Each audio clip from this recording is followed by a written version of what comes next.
Good evening, everyone. Feels like it's not loud enough. Good evening, everyone. Good evening. Good evening, everyone. One more time. Good evening, everyone. That's much better. Much, much better. Happy St. Patrick's Day.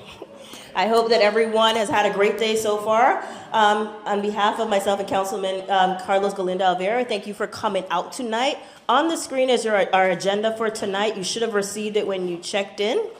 We will start with quick reports from myself, and then followed by Councilman.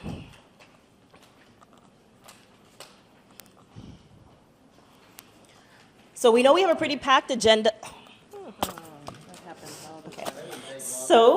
Okay, a little better. So I know we have a packed agenda, so I'm gonna go through real quickly a couple of things I just wanna highlight for you. If there's something tonight and you're not able to speak with me, I wanted to flag my staff so that you can point your questions to them. My Chief of Staff, Kalia, wave your hand. Thank you. We also have Breon. And we have two new members with us here tonight. We have Karina and Naya. So we are here to receive any feedback you have regarding any of the topics that we may have covered or we didn't cover but you wanted us to cover. Please feel free to share that with us. Next slide. Okay, great. Next slide. So we're in Laveen, so we had to mention that we had an excellent time at the Laveen barbecue. We had a great time. My team was out there as well. I also have a thing for four-legged people, so I was getting a little love from the dog there. But thank you to the Laveen Community Council for organizing the 73rd annual Laveen barbecue. It is a staple here in our community, and we truly appreciate all of the hard work that goes into it, and we want to say thank you. Next slide. So I just wanted to share this because this comes up quite a bit regarding Dobbins Road. On February 19th, the City Council voted and approved the design phase of the Capital Improvement Program update. So this project will cover 4.3 miles from the 202 to 27th Avenue. The city is advancing what is called the Dobbins Road Whitening Project to enhance mobility and safety concerns. The project will expand the roadway to a scenic corridor configuration with 4 travel lanes and improved infrastructure. Key components include roadway widening, multi-use trails, traffic signals or roundabout design, drainage improvement, transit route design, and utility relocation. Additional elements such as landscape and aesthetics, public outreach, and environmental coordination will ensure a well-rounded approach to community impact and sustainability. Next slide. This week, there's quite a bit going on with the City Council. We will be discussing the city manager's trial budget and interviewing the 4 finalists for police chief. I urge you to engage in the police chief finalist forum, where candidates will introduce themselves and answer moderated questions based on community and labor input. The event will take place at Phoenix City Council chambers at 5 p.m. and it will be broadcast on PHX TV and YouTube.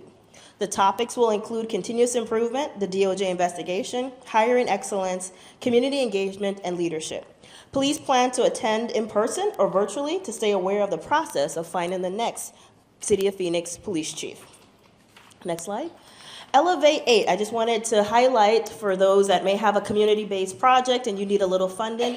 Elevate 8 is how you request participatory budget from my office. So you can scan the QR code if you want to get to the form. The deadline for that is March 21st. So if you haven't already and you have a great idea, please go ahead and submit it to our office. And next slide. And then also wanted to save the date. What we do in my office is Coffee with Keisha. We do Energize 8, but Coffee with Keisha is a little bit less structured, which you probably know is a little difficult for me, very type A. But this is the opportunity for more of one-on-one conversations regarding issues that may not have been covered in a more structured meeting such as this one. So we just wanted to let you know our next one will be right here in Laveen at the same location on April 10th from 10 to 11. We make it our priority to go around the district, so now we are in Laveen, so I hope to see each and every one of you there. That concludes my updates. Thank you again for coming out.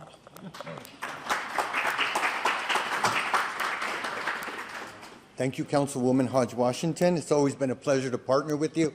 It's been more than luck, St. Patrick's Day reference, to partner with Councilwoman Keisha Hodge-Washington. She's fantastic, she's smart, and yes, type A.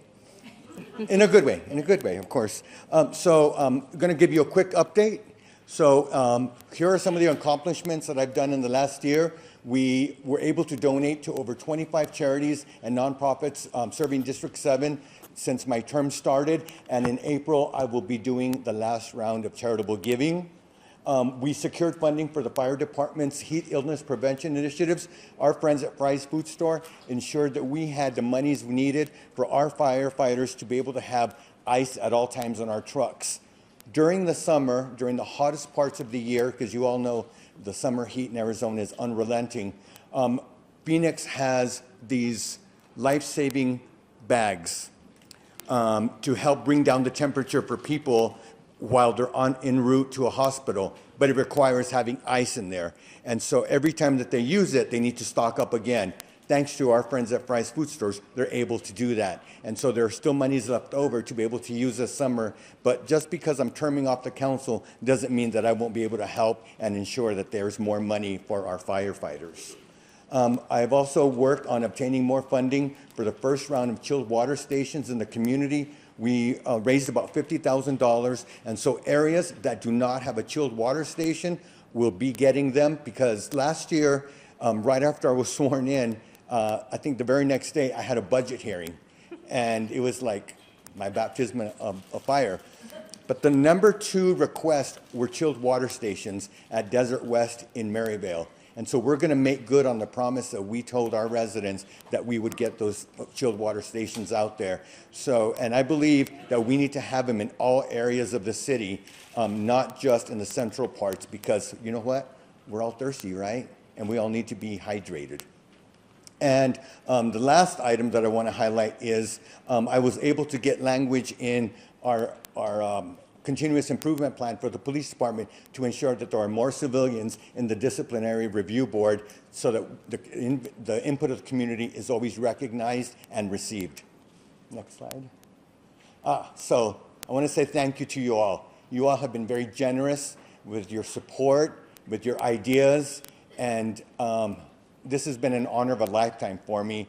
And so I couldn't do it without all of you and without the great hardworking families of District 7. And it will always be an honor to serve you. And just because I'm leaving elected office doesn't mean I won't be around to be able to support great causes that are always going to be near and dear to me. So tonight might be my last quarterly meeting, but that's not the end of the story. We're still here until April 21st. So I'll be going to events like on April 5th to the Laveen picnic. We'll be participating in the budget hearing on April 10th. We want to hear from you. What are your concerns? What are the needs of the community? That's the best way to let the council know and to help with those priorities. It's going to be a tough budget year, I cannot lie.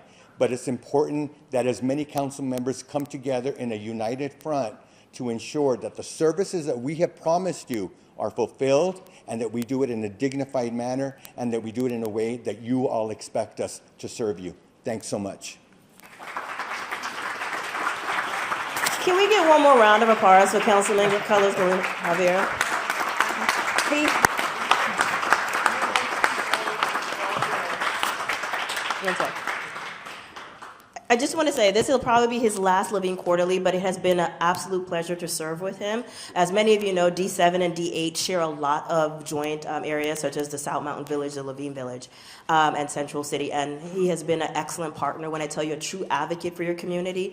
I'm honored that I was part of the decision to appoint you, and it's been nothing but great. I'm so excited. I am sad to see you leave, but I know all good things sometimes come to an end. So I know there's a community member that wants to say something to you, so I'll let them. We'd like to say, I can talk louder. Okay. We'd like to say, as a community for District 7, I'm in District 8, but I'm also, we're partners in both communities. But we'd like to say that we've noticed all the things that you've done. You're very modest because there's a long list of things you've done in District 7 in the short term that you were there.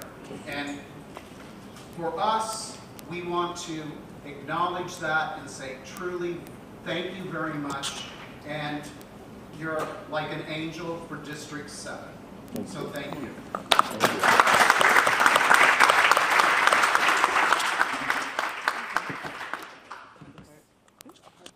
So we will start off with our updates from the department, starting off with parks. Round of applause. They keep our parks nice and green. Thank you. Good evening. Good evening, everyone. Thank you. Good evening, everyone. Thank you for letting us be here this evening. We're so excited about this opportunity to be with you, to kind of give you some updates on some of the things that are happening in Laveen. But first and foremost, I want to introduce Steve Hernandez. So Steve Hernandez, if you guys don't know him, he was recently promoted to be the park manager of Cesar Chavez Park. So anything that happens here, he was directly involved with the Laveen barbecue, and I know he assisted quite a bit with that. So get to know him. If you need anything in the park, he's your guy. So, all right, so just give you some quick updates on the park. So some of the things that are happening now, so we still have the citywide park master plan process that's going on. I think last time I reported that our current citywide master plan is from 1988. It's desperately out of date, as you can imagine. So we're working on developing a new one. Here is a link to Parks Master Plan, phoenix.com. You can always go to the park website as well.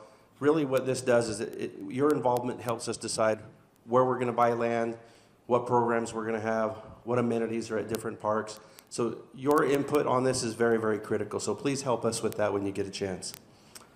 Some of the things to come. Farmland Park.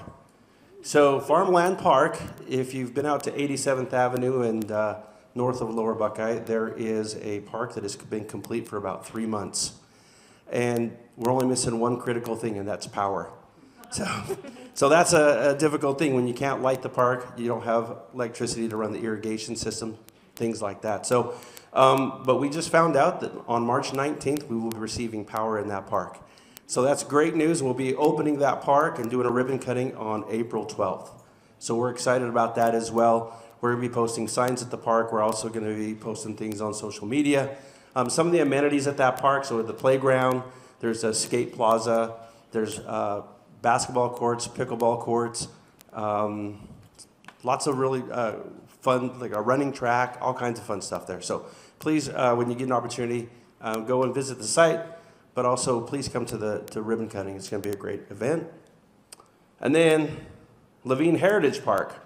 We're looking to open that one in late spring.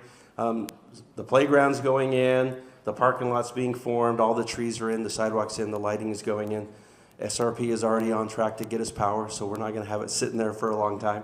So that's a good thing. And one of the great things about this one is we really wanted to pay homage to Laveen and the history of Laveen.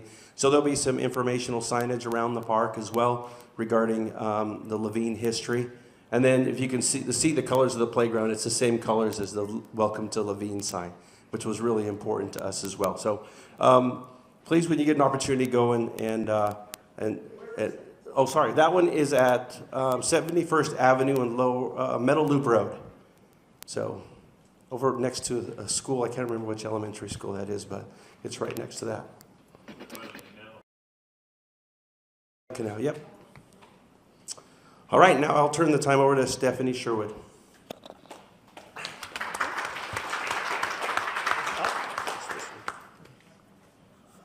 Hi everyone, I'm Stephanie Sherwood. I'm the park supervisor over the Urban Park Ranger unit. I'll move out the way of that light here. So I'm over the park rangers that handle all the flatland parks, the 188 flatland parks we have in the city.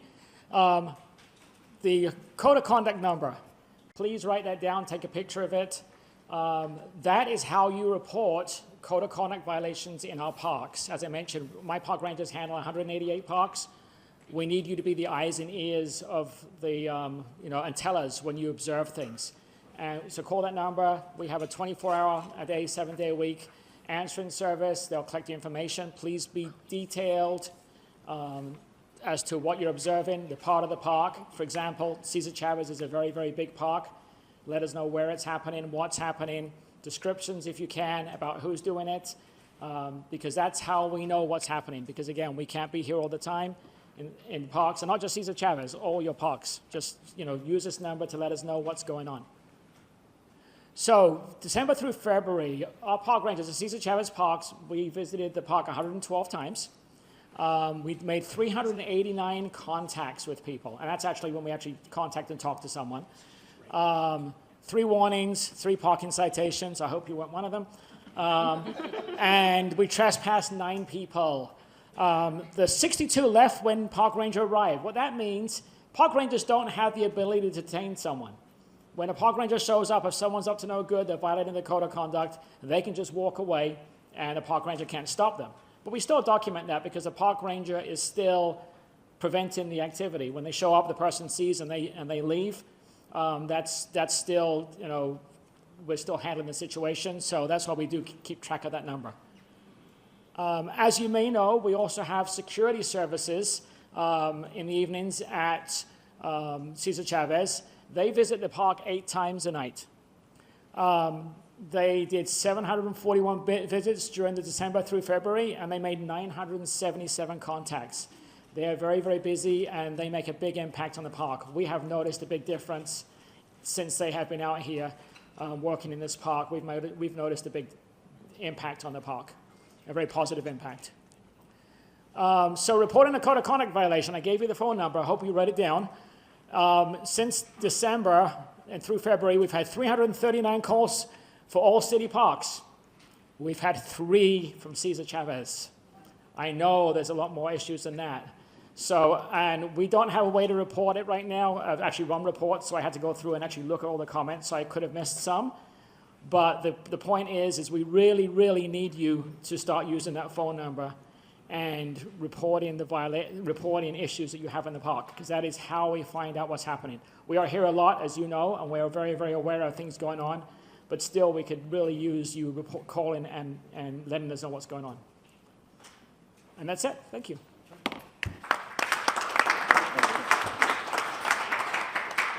Next, we'll hear from our friends at the Maryvale Estrella Mountain Precinct. This is a great opportunity for you to write down your questions, because I know we get a lot of phone calls, and so let's ask those questions of our police officers. I got you, babe.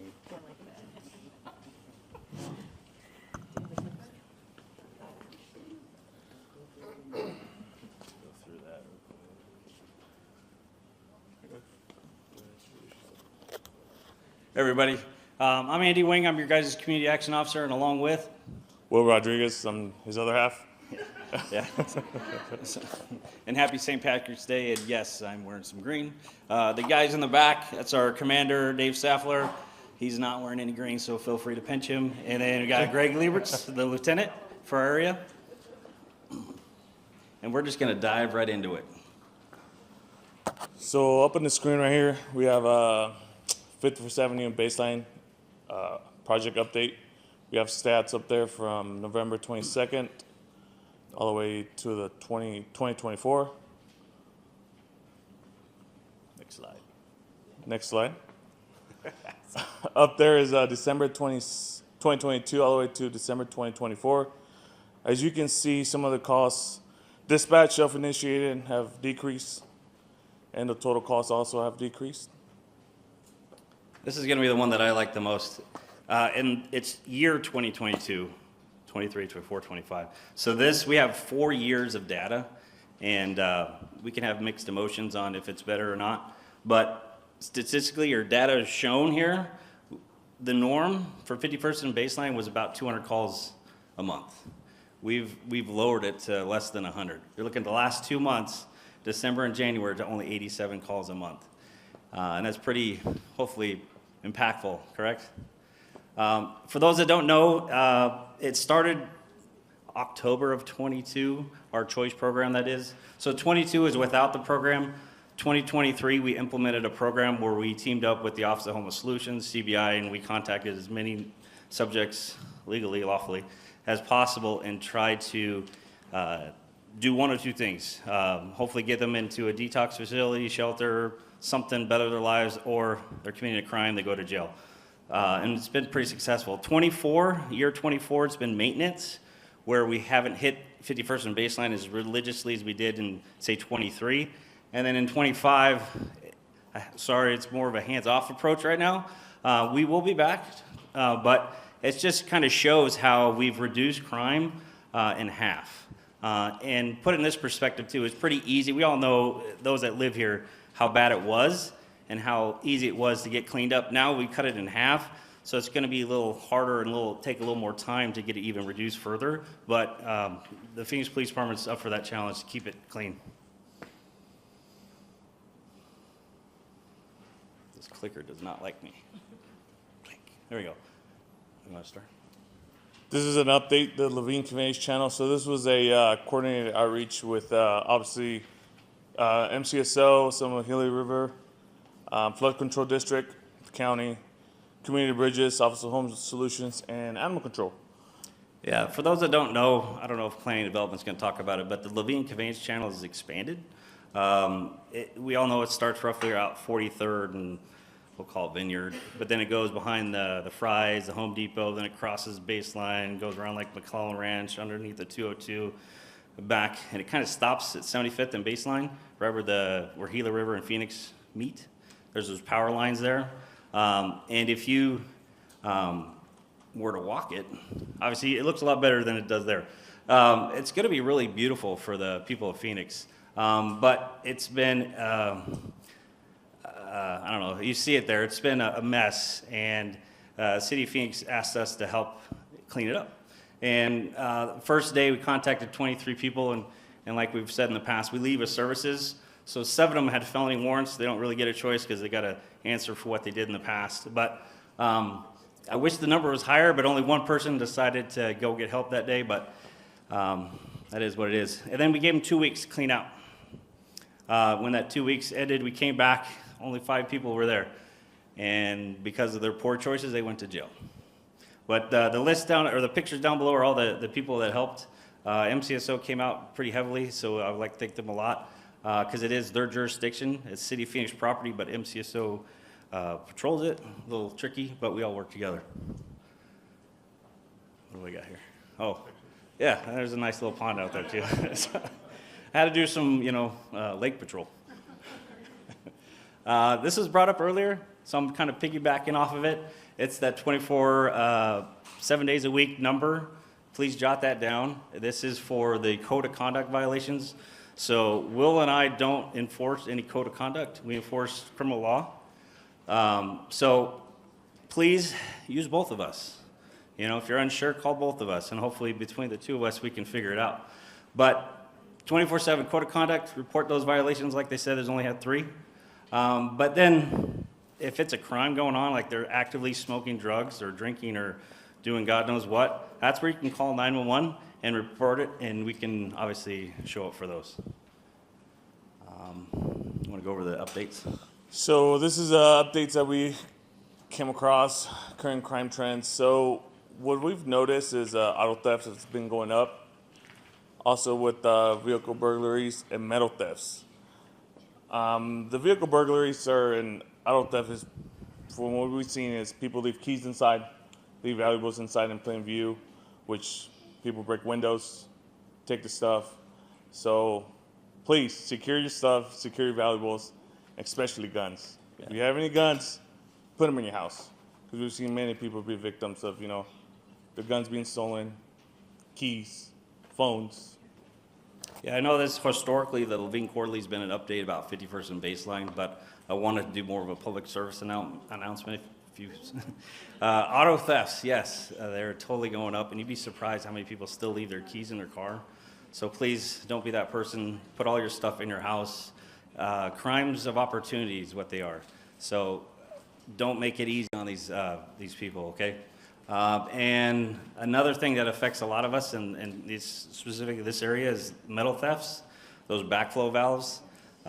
They're getting stolen, and I think I have some pictures here. Those things that are underneath those cages, and just like how people leave keys in the cars, you'd be surprised how many of those things are left unlocked. For those that don't know, they're made of brass, copper. They're about 2 or 3 inches in diameter, and precious metals has gone up. So they could scrap them basically and get some money off of them. But lock them. That photo is actually for one of our investigations that we got waved down. It's a storage place that literally we saw the video in, what did you say, like 2 minutes? Yeah. He cuts it open and takes it. There's all kinds of crafty ways. Yes, it might be a little maintenance-wise inconvenient, but if it's inconvenient for you, it's inconvenient for the criminals. So this is a good example. You actually have to reach into the cage to unlock it. There's no exterior locks or anything like that. They even added a chain on there. But definitely, the harder you can, or the better you can protect yourself, the better we all are. And that is it.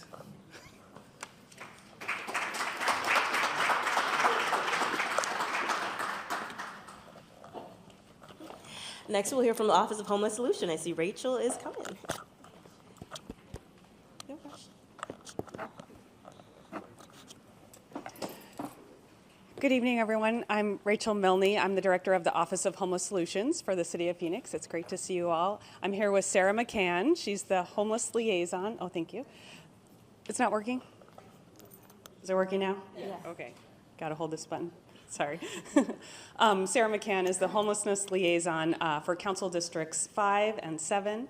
We're here tonight to talk a little bit, give you an update on our Phoenix Navigation Center, which I've spoken to this group about previously, as well as some of the work that Sarah and her colleagues are doing in District 7 and in Cesar Chavez Park specifically, and comment a little bit about how we partner with Phoenix Police as well.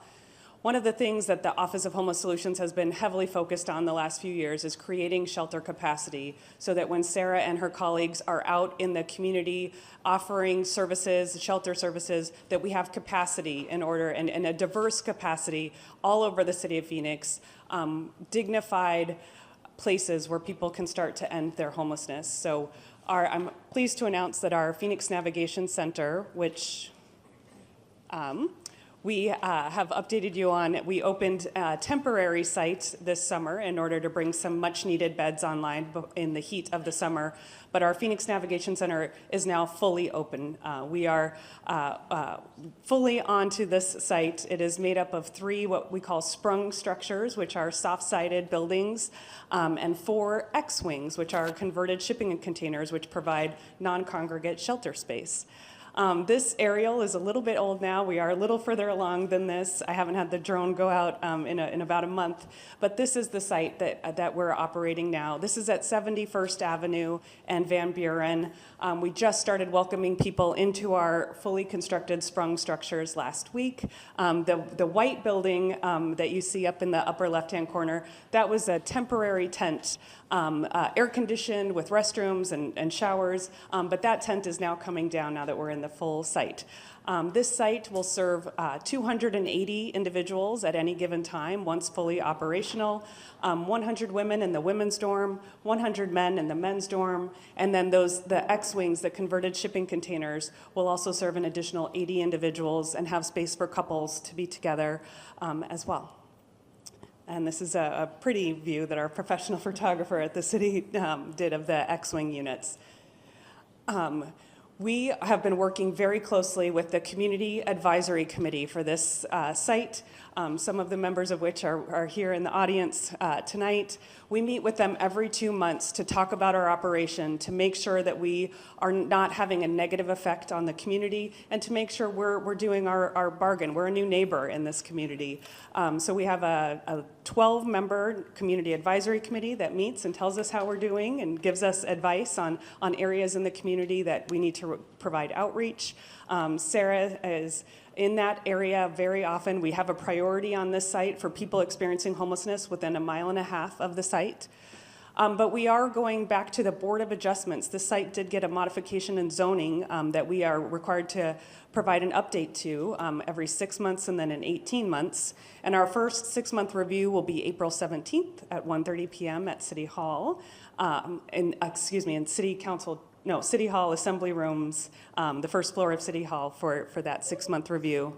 And then we are doing an official ribbon cutting next Wednesday at 10:30 a.m. at the site. And now I'll turn it over to Sarah to talk a little bit about what the work she's doing in the Laveen area. Hey, everybody. Can you guys hear me okay? Good. Awesome.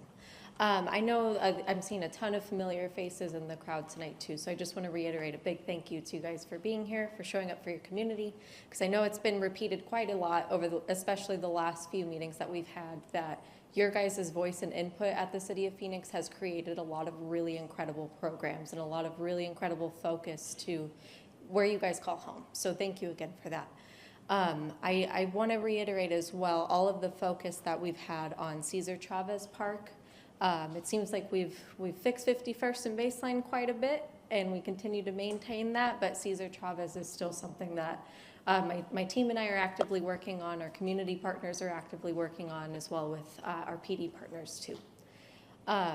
One part of that I'd like to draw a little bit of focus to is that we sometimes see people congregating inside of the park boundaries, but the physical encampments, people bedding down, in my experience, typically happens right outside of the park, just to the east. So that vacant lot and that street that's not a street right to the east of the park is something that we continually monitor and keep an eye on as well. So anytime something pops up, we can partner with our neighborhood services and CBI and rapidly respond to that. I know that NSD has engaged with the businesses right there, the Black Rifle Coffee Company and the Salad and Go, made sure that their ATAs are all up to date so that we can properly address that as well. Again, the biggest thing that I have been seeing on 51st Avenue and Baseline is mostly misuse of the bus stops. So not even necessarily just full-blown encampments like we may have seen back in the day. But we are constantly partnering through Phoenix Cares with our transit team, with Phoenix Police and the transit squad to make sure that those are rapidly addressed as well. If you can go to the next slide, please. Thank you. And then I know that we've had the parks hotline on here 3 times, which ironically matches the number of calls that we had. But I just want to really reiterate, as you guys know, more than I think any community does that I work with directly, reporting it is what makes these results happen. So we gotta get those numbers up over there. But as always, please keep reporting to Phoenix Cares. You guys are great about that. You're great about contacting me directly when you see something. When you see a crime in progress, call 911, always report to Crime Stop, and of course, the Parks Hotline. Rachel has a few more things to touch on for our summer plans, but great to be with you all, and thank you again. Thank you, Sarah. And we don't have a slide on this, but I did want to alert everyone. It was, I think, 84 degrees today. We at the City of Phoenix have been prepping for our heat response plan really since winter. We've been prepping since we closed our last heat response efforts from summer of 2024. And next week we will bring to Mayor and Council our plan for 2025. And really that builds on a lot of what we learned in summer of 2024. So we are going to be seeking approval to make enhancements to our summer of 2024 plan. We will have a new 24-hour site that we are proposing to offer heat response 24 hours a day in the downtown area. And we will be seeking approval to keep 3 libraries throughout the city: Harmon Library, Yucca Library, and Choya Library. Keep those libraries open until 10 p.m. every night, knowing that we have data in the City of Phoenix via our fire department that shows those are the areas that we really need that heat response the most. And then, as always, as every year, every library and city, community center, senior center, anyone can go in and request water at any of those sites throughout the summer. But those 3 libraries were specifically chosen because we know we have the most heat-related calls at those 3 libraries. Uh-oh, I think this is the universe telling me to wrap it up. Thank you. Yes. Yes. Yes. So I mentioned 2024 data and what we learned from last year, 2024. We did have those 3 libraries open until 10 p.m. We had 1 overnight site and 1 24-hour site at our Burton Bar Library. And we have learned via the data from our fire department, and now Maricopa County just released data, that those efforts were extremely successful. Our fire department had 20% fewer heat-related calls last year as compared with the year before, even though it was a hotter, longer summer than any other summer on record. And Maricopa County did find for the first time in a decade that we had fewer heat-related deaths last year than the year prior, with 602 heat-related deaths. Far too many. We can do better, and we're working on doing better this summer. And the council meeting is March 25th, Tuesday, March 25th. It's the City Council policy meeting at 2:30 p.m. in council chambers, and that's where we will be presenting the entire heat plan and our recommendations to council. So thank you.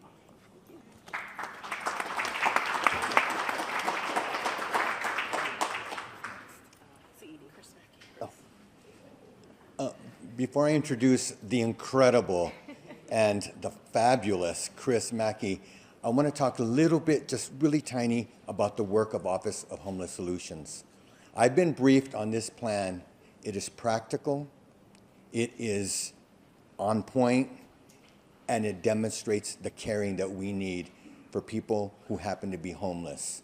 I'm so grateful for the professional staff that we have that work on this issue, because homelessness is complex, it's messy, and it's heartbreaking.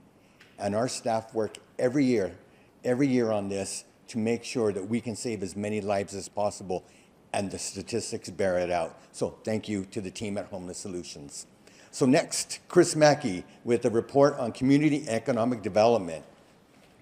Ooh, girl, look at you in green. I want your brooch. Which is what you want? Try this one. I don't think you have to. Oh. Is it on? We have to turn it. Okay, there we go. Good evening. With a welcome like that, I'll show up anywhere you want me to show up. I'll take that every day.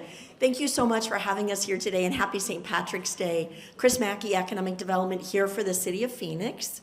Do you want to? Okay, next slide. A couple of things on the South Mountain Technology Corridor. We continue to move forward on attracting new tenants into the area.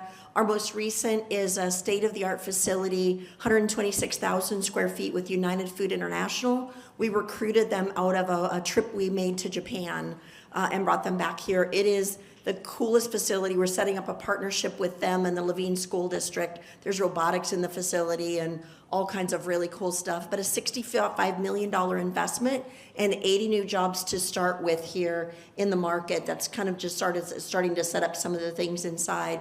But we do continue to push and work with additional new technology tenants for this area, and we'll keep moving forward on that front. Next slide.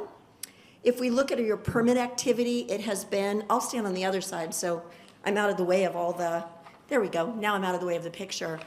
When you look at the commercial and residential permit activity, it remains incredibly strong in Laveen. If you look at it, this is the highest trending market for single family home permits in the past 7 years.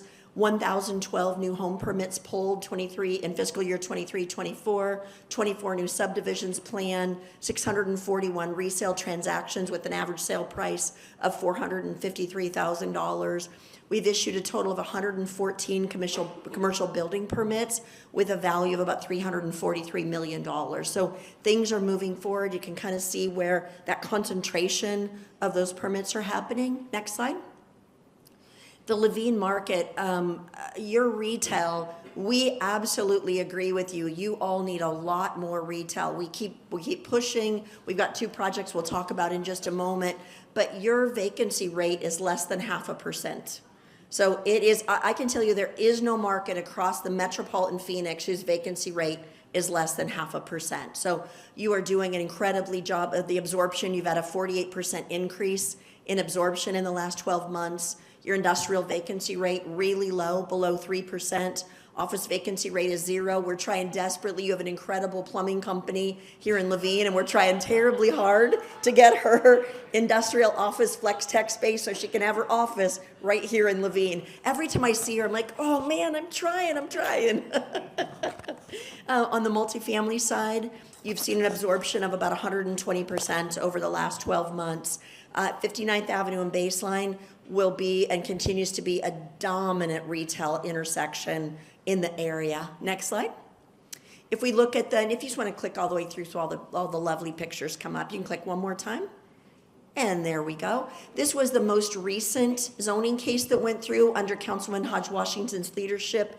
I can tell you her negotiations on Gila Foothills was like nothing I've ever seen a council member do in my entire 30-year career. It was amazing.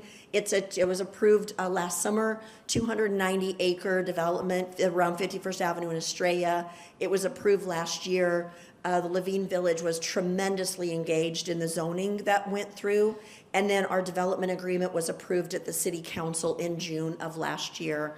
It includes the auto mall. They're moving forward with the developer of the auto mall. I will tell you, Carla Scott, Carla, raise your hand, our queen of retail here in Phoenix. On a resort side, we have toured 3 resorts. We have toured Run Resort 4 times with their design people coming back. So the idea that we all had together of that resort being a wellness resort, nestled in the mountain, being that destination location where you would take your mom for Mother's Day or where you wanted to do a staycation. We sent an entire team to Florida to a resort trade show, and you would love the flyers that we printed for it. It is really drawing some significant attention. So we're continuing to push on the resort.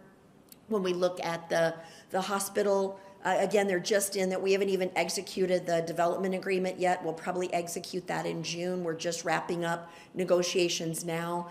On the fire station, the way the development agreement is written is as soon as they execute the development agreement, within 60 days, they have to meet with the fire department to identify the site where the fire station will be located. We're jumping the gun a little bit. We're meeting with the fire department tomorrow, so that even though the development agreement isn't signed, fire's ready to really plan where their site's gonna be. And so at our next quarterly, we'll have an update for you on where the fire station site will be. Trailhead is working through its planning, and then it's a fire station, police substation combination there. So they are still in their planning stages for all the infrastructure that's coming through, but it is gaining a lot of attention. Next slide. Laveen Town Center is moving through its zoning process. You'll remember last year we did do the development agreement. This is for the Vestar project that will go at 59th Avenue in Dobbins. It is about where they're required to build 375,000 square feet of retail. They're seeing so much success on the retail side, they think it'll be closer to 500,000 square feet of retail. The PUD is moving through the village now and moving forward to city council here later this year. They are seeing great success with restaurants and smaller retail. Carla and I met with them week before last, and we were talking about the success that they're seeing in the restaurants and things that you're interested in. The unfortunate news, which I know all of you know, is there was an arson at the historic Hudson farmhouse. It sustained unbelievable damage. So I've been out there myself. I've seen it. They are working with a historic preservation engineer to document the damage. I've done this a long time. I'm not sure how you certainly can't save the building as a whole, but you can save pieces and wrap them into the project. But they are removing 2 of the historic silos off the site so they can protect them and bring them back again. They unfortunately had put up a $30,000 chain link fence around all of this. Someone cut and stole the $30,000 chain link fence and hauled it away. So now they've got a guard out on site and different things. So it is, you're out in a big open farm field. It's in the middle of the dark. So, but they are working diligently as they come forward. Next slide. If we look at kind of some of the hot projects that Carla's working on, of course, Rio Montaña on the PUD, it did have 34 acres of commercial uses. Their 20-foot pedestrian trail and open spaces. So they're continuing. Carla is working diligently with the developer and the brokers on retail and commercial options at this location. Next slide. Just real quick, before we do this, there were some people at the last quarterly meeting that wanted an update on the Van Buren corridor. Are any of you here tonight? Then I will skip this slide and move on to the next one. We were just being prepared, just in case the lovely citizen showed up again tonight. So with that, we'll turn this back over to the council members and await your questions.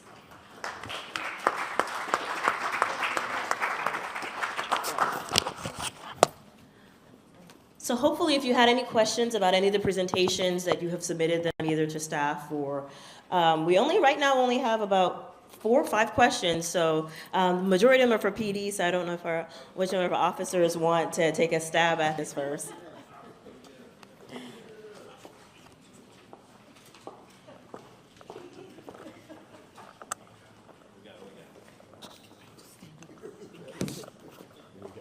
They're always the most popular people in the room. Thank you.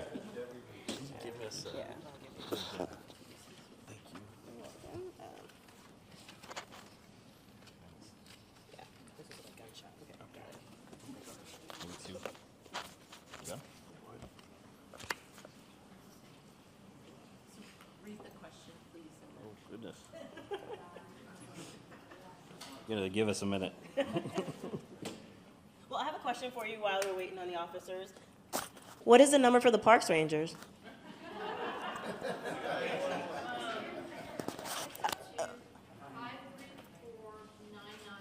You get a bag of chips. No, seriously, we do really want you to utilize a number. I mean, considering in our office, we do get a lot of concerns about 50 we see on social media. But that's not the proper way to report concerns. We really need to get it into the proper system so we can document it. It's not just because we want to be able to present it here. It helps us determine the allocation of resources for our community. It makes it very difficult for myself and my colleague to say we need more resources in the Laveen area when the call history does not match what the concerns are. So that's really what I want to hopefully emphasize, that please don't presume someone else has called. Take the initiative, call, pick a number, and they will tell you if you're at the right one. Like, if you can't remember which one, call 911 if you believe there's some drug activity or criminal acts being taken. So I don't know if my officers are ready.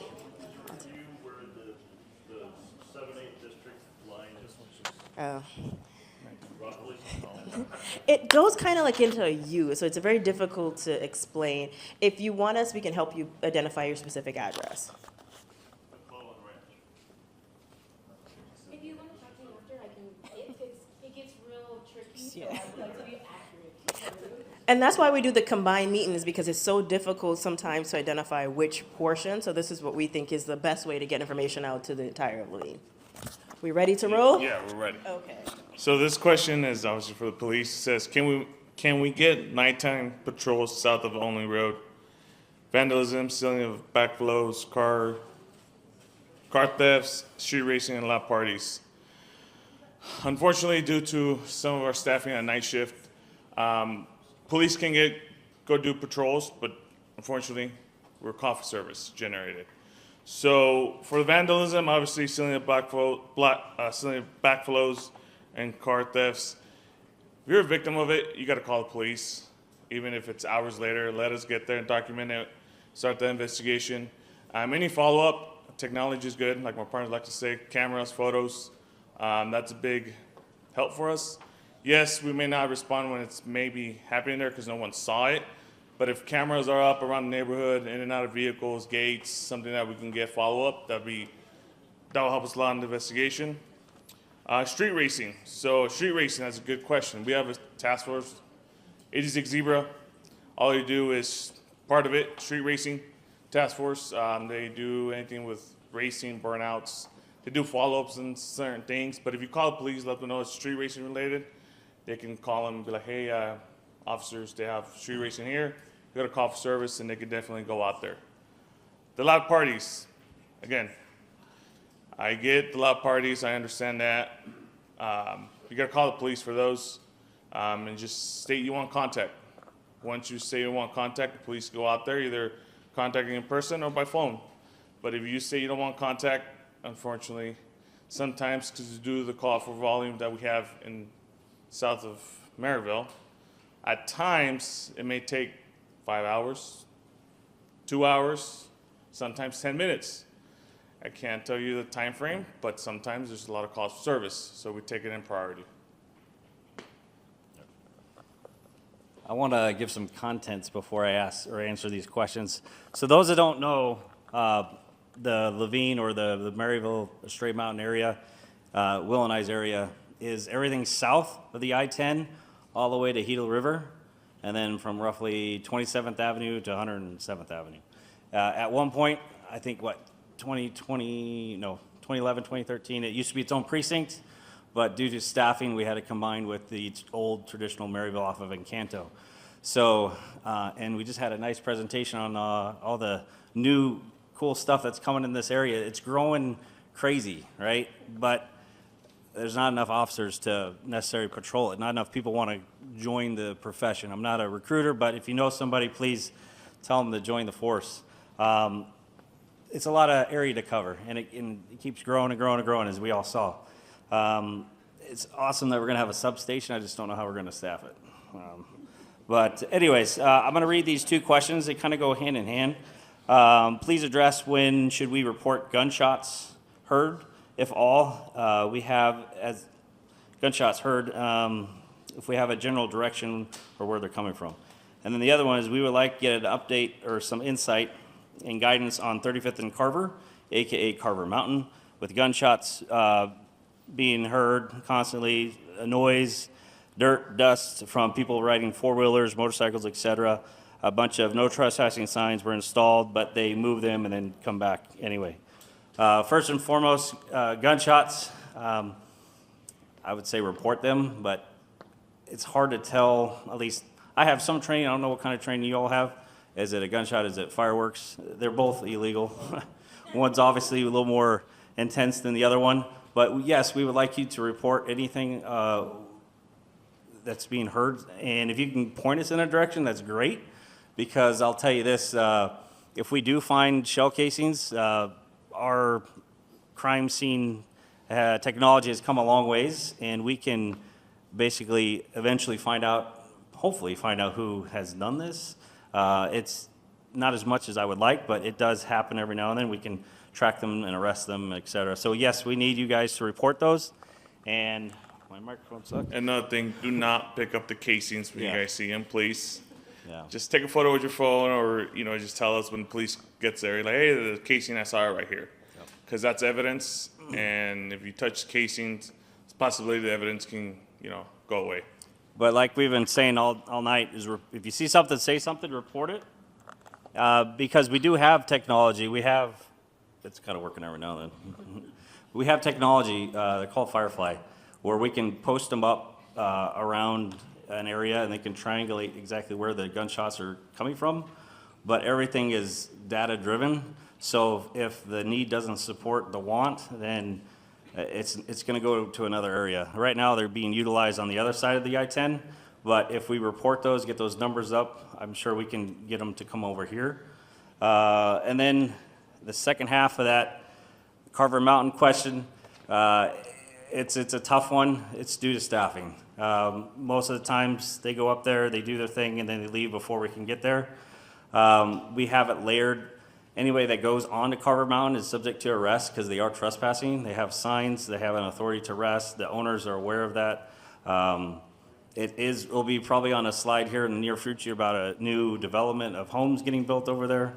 But please keep reporting it. I know it's tough. If you can get pictures, we can follow up with those individuals, and if we have enough evidence, issue them citations.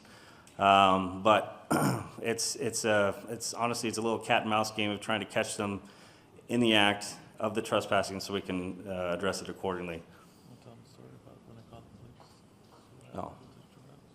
I can give you one good success story. One that got reported. I know. It was a shots fired call over at Carver Mountain. The police were there. They apprehended, I want to say it was like 4 juveniles, recovered multiple stolen weapons.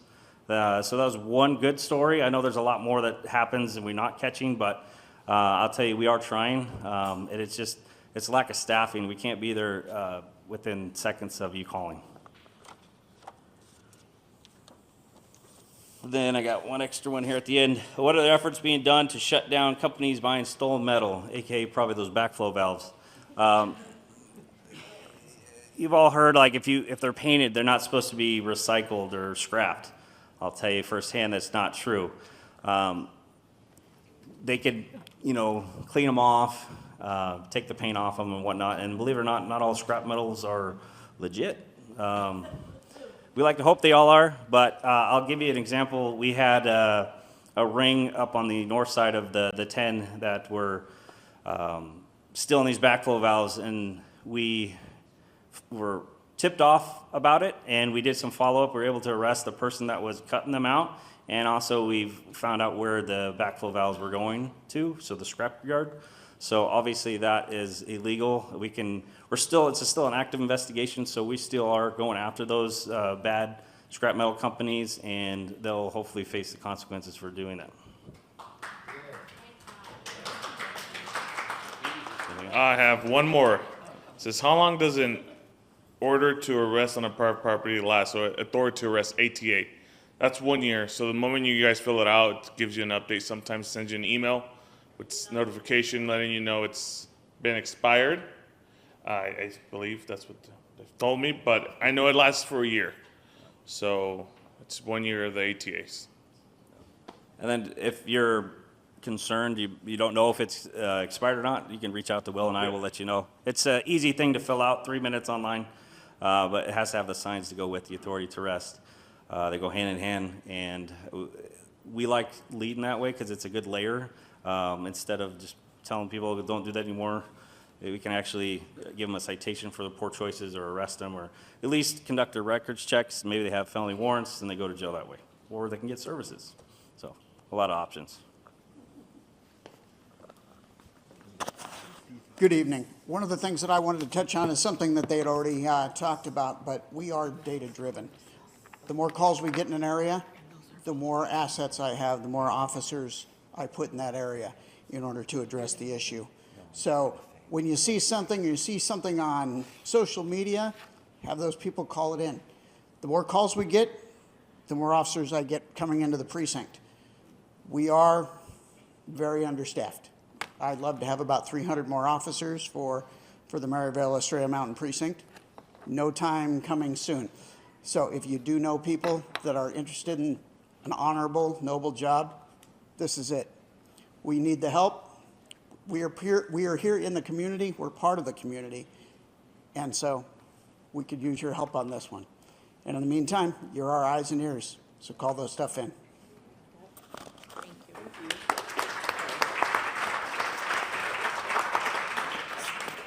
Thank you, officers, for all that you do. It does not go unappreciated. We are grateful for all of the efforts that you do to keep us safe, so thank you. There was one question we didn't ask, and that was what are the plans for a local police station? I think we've covered that in the Gila Foothills PUD.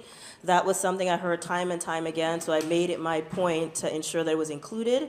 So once we get the infrastructure, then we can hopefully increase our number of officers so that we can be fully staffed in this side in Laveen. So next up, we have we have a question for Parks and Office of Homeless Solutions.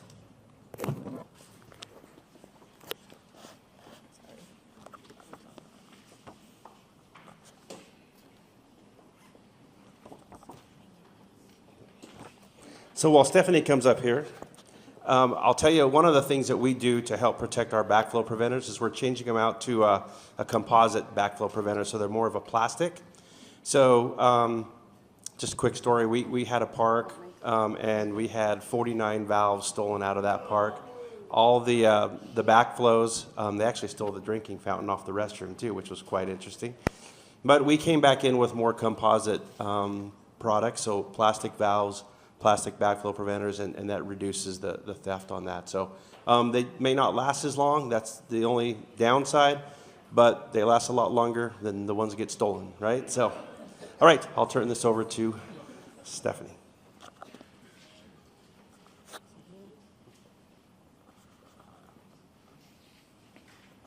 So the question is, what sort of code of conduct issues are we looking for? What about getting pictures of individuals if they appear to be minors? So the Parks Code of Conduct, if you go ahead on the Parks Department website, the main page, you can actually see the Parks Code of Conduct. You click the link there, it'll list all the activity that is undesirable in the parks. So if you observe that, any violations of park rules, call the park rangers. Again, if it's a crime, call the police department. But any violations of park rules, call that number. Even if it ends up not being, it doesn't hurt to report it. Even if it ends up being something we can't handle. And as far as pictures go, you can't send the pictures via the hotline. Also, just be careful about taking pictures of people. It depends what you're observing, whether or not you take a picture. Just be careful about taking pictures of, because you don't want to upset someone and place yourself in risk in doing so. Okay, yeah, so examples, for example, shopping carts. You can't have shopping carts in the park. We also have a lot of drug activity. One thing that we do get a lot of calls for, which actually isn't a violation, is you may have a large group gathering in the park. Now, park rangers can go and contact people, but we can only, a lot of times we'll get, someone will say, hey, I called park rangers, they went out there and they talked to people and they left. We have to have a violation, so they have to be doing something, violating it. They can't camp, they can't put up tents, they can't leave their property unattended. So those would be violations. Dogs off leash, dogs have to be on leash, a 6-foot leash. That's another very common call we get. But again, go to the park website and you'll see a list of what the violations are.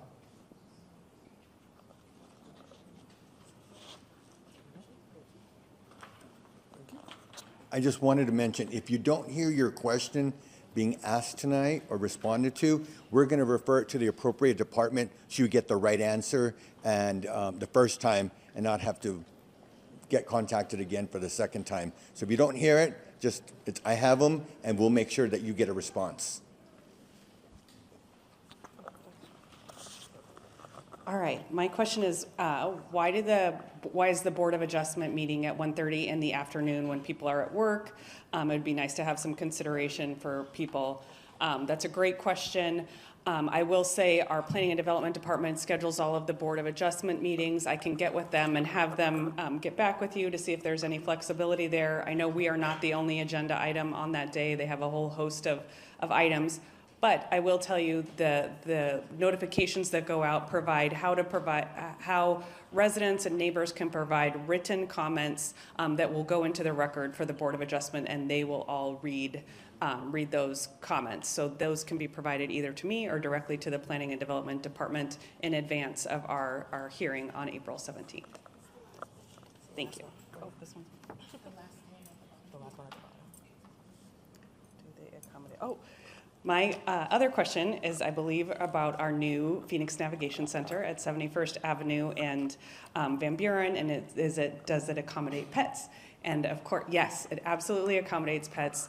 We have a saying in the Office of Homeless Solutions, we want to reduce barriers as much as possible for people wanting to enter shelter. And 3 of the biggest barriers are partners, pets, and property, the 3 Ps.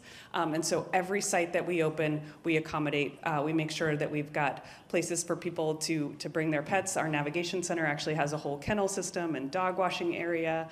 And we also have spaces for property. People who have a lot of property, they'll be able to store it on site while receiving services inside at the shelter. And partners, I mentioned our X-Wings, our converted shipping containers are designated to have partners be able to stay together if they choose to. So thank you. I'll take the questions. Great question. Since we're just getting started, not yet, but we are in the process. In fact, we just loaded on our website last week. Our Safe Outdoor Space is now looking for people who are looking to donate items or possibly meals to that site. And so we're looking to do the same thing at our navigation center. So that's coming soon. We just need to get a few months of operations under our belt first. Thank you.